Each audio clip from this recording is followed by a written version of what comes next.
quitter sa ville natale. En fait, c'est un peu comme dans One Piece où, en fait, il y a Luffy, il dit, ouais, pendant 2 ans, on va se séparer, on va s'entraîner de notre côté. Et c'est un peu ça l'idée que je veux partager aujourd'hui très rapidement.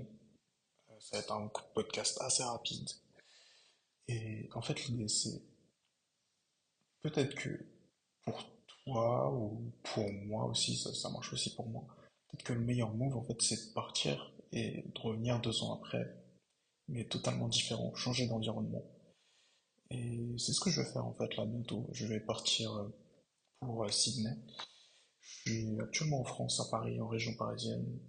Je suis développeur, j'ai pas mal de skills intéressants, mais je vais les développer encore plus là-bas, puisque je vais peaufiner mon anglais, être encore plus fort en communication, à l'oral, en anglais. Et en fait, c'est un peu comme dans One Piece, quand tu vois le retour de Zoro, comment il est badass, il est grave fort. C'est des souvenirs que j'ai. Tu vois à la fin de l'arc, je crois, à Marineford, il y a Luffy, il montre avec, je crois, il devait se séparer 3 jours, mais en fait, au final, il a écrit 2 years sur, je crois, que c'est un tatouage qu'il avait. Et en fait, c'est un peu l'idée. Au lieu de partir 3 jours, charbonner fort pendant un week-end et penser que tu auras des résultats, en fait, peut-être que tu dois voir long terme et peut-être même partir loin, changer d'environnement pendant un long moment et ensuite peut-être revenir là où tu étais. Là, c'est ce que je vais faire. Je vais essayer de partir au moins un an. Je pars pour une mission d'1 an avec une entreprise. Ça va me permettre de changer d'environnement, d'apprendre des choses, d'être dans un environnement peut-être plus challengeant, mais ça va me rendre plus fort. Parce que ce qui ne tue pas rend plus fort. Et voilà. Et la dernière idée, en fait, que je voudrais partager, c'est qu'en fait, essaye de voir un peu la vie comme un jeu vidéo. C'est comme un jeu, c'est comme un game. T'as ton personnage et tu choisis les stats que tu veux augmenter. La dernière fois, je fais un truc marrant, j'ai regardé le film Batman et j'ai regardé toutes les caractéristiques qui me plaisaient chez Bruce Wayne.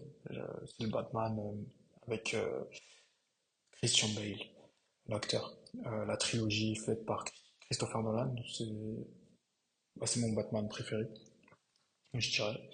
Et en fait, c'est ce que tu peux faire. Tu reprends toutes les caractéristiques, tu regardes un film qui te plaît, de super-héros, on va dire. Parce que c'est un bon exemple. Les super-héros, c'est des bons exemples. Ils ont souffert et à travers la souffrance, ils sont devenus de bonnes personnes. Et tu regardes toutes les caractéristiques qui te plaisent. Et en fait, tout simplement, via ça, tu les notes et ensuite tu réfléchis à comment est-ce que je peux faire pour développer cette caractéristique et devenir comme ce super-héros qui m'intéresse. Si tu regardes, je sais pas, il n'y a pas que Batman comme super-héros, mais moi j'aime bien Batman parce que c'est un humain, il n'a pas de super-pouvoir.